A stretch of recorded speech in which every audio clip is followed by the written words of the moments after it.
Corona काल के 2 साल के बाद दुर्गा पूजा बड़े ही धूमधाम से मनाने की तैयारी दुर्गा पूजा समितियों के द्वारा किया जा रहा है। बड़े ही उत्साह के साथ दुर्गा पूजा की तैयारियों में कमेटियां जुटी हुई हैं और पंडालों को अंतिम रूप देने का कार्य लगातार किया जा रहा है। लेकिन जिले में पिछले 2-3 दिनों से बारिश ने पंडाल निर्माण कार्य को रोक दिया है। यूँ कहें तो काफ़ी धीमी गति से पंडाल निर्माण कार्य हो रहे हैं, लेकिन प्रयास ये है कि पंडाल समय से पूर्ण हो और भक्तजनों के लिए पंडाल शनिवार से खोल दिया जाए। बेल वृंद के साथ ही पूजा पंडाल खोल दिए जाएंगे और विधिवत तरीके से पंडालों में दुर्गा पूजा शुरू होगी। लेकिन दुर्गा पूजा की सुरक्षा व्यवस्था की अगर बात करें तो समितियों की तरफ से दुर्गा पूजा की सुरक्षा को लेकर के पूरी तरह से तैयारियां की गई है। लेकिन जिला प्रशासन की तरफ से सुरक्षा व्यवस्था की अगर बात करें तो किसी भी तरह का सुरक्षा व्यवस्था शहरी इलाकों में देखने को नहीं मिल रहा है।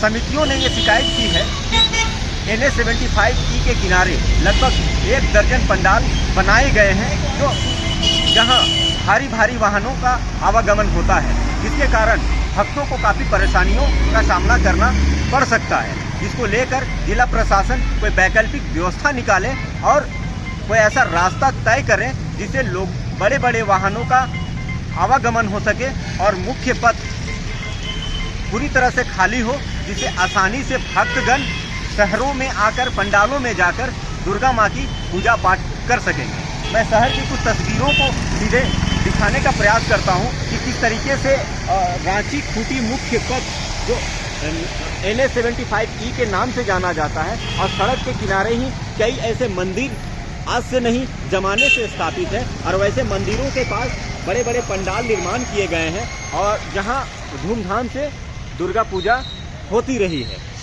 यहाँ पे जिस तरीके से लोग बताते हैं कि दुर्गा पूजा के समय में बिरहू से पतरा टोली होते हुए मुरहू एक रास्ता है जहाँ से बड़े वाहनों का वैकल्पिक रूट तय किया जाता रहा है। लेकिन कोरोना काल के बाद भले ही 2 साल किसी भी तरह का कोई त्यौहार नहीं मनाई गई हो, जिसके कारण प्रशासन से भूल हो गई हो या फिर ध्यान नहीं रहा हो, क्योंकि एडमिनिस्ट्रेशन में काफ़ी फेरबदल भी हुए हैं, जिसके कारण हो सकता है कि अभी तक रूट तय किए नहीं गए हैं।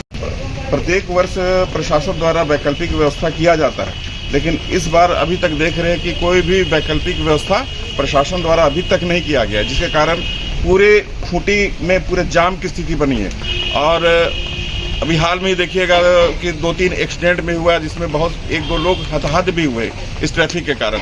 मैं प्रशासन से अनुरोध करूंगा कि यथाशीघ्र वैकल्पिक व्यवस्था करके आपका जाम को मुक्त किया जाए।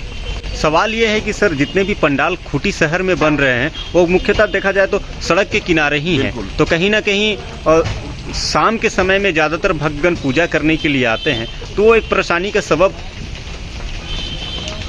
नहीं। परेशानी देखिए, हमारे जितने भी कार्यकर्ता रहते हैं भीड़ तो काफ़ी रहती है, लेकिन उसको हम लोग प्रशासन के सहयोग से उसको बहुत अच्छी तरह से हम लोग उसको निकालते हैं। हम लोग भीड़ को जितने भी भीड़ आती है माता का दर्शन करती है, उसके लिए हम लोगों ने अलग से निकासी की व्यवस्था की है। लेकिन मैं फिर एक बार आपसे आपके माध्यम से प्रशासन से निवेदन करना चाहूँगा कि ये जो मेन रोड में जो आपका भीड़ हो रही है, इस कारण ये कहीं न कहीं दुर्घटना को ये आमंत्रित कर रही है। इसलिए प्रशासन से मैं अनुरोध करूंगा कि यथाशीघ्र वैकल्पिक व्यवस्था की जाए।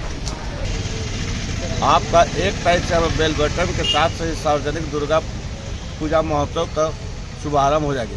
शांति समिति में बैठक में ही रखा गया था बात की जिस दिन से नवरात्र चालू उस दिन से ही बाईपास बड़ी गाड़ी की एंट्री बंद किया जाए। लेकिन अभी तक खूंटी प्रशासन के द्वारा किसी भी तरह का इस तरह का साधन व्यवस्था नहीं किया।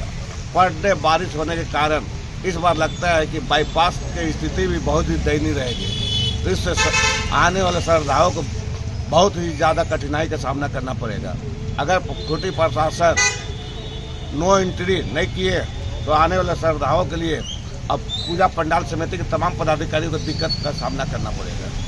जिला प्रशासन से गुजारिश है कि शनिवार से दुर्गा पूजा शुरू हो रही है और समय रहते अगर रूट डाइवर्ट कर दिया जाए तो यहाँ पे जो भी श्रद्धालु पूजा पाठ करने आएंगे उन्हें किसी तरह की कोई परेशानी नहीं होगी।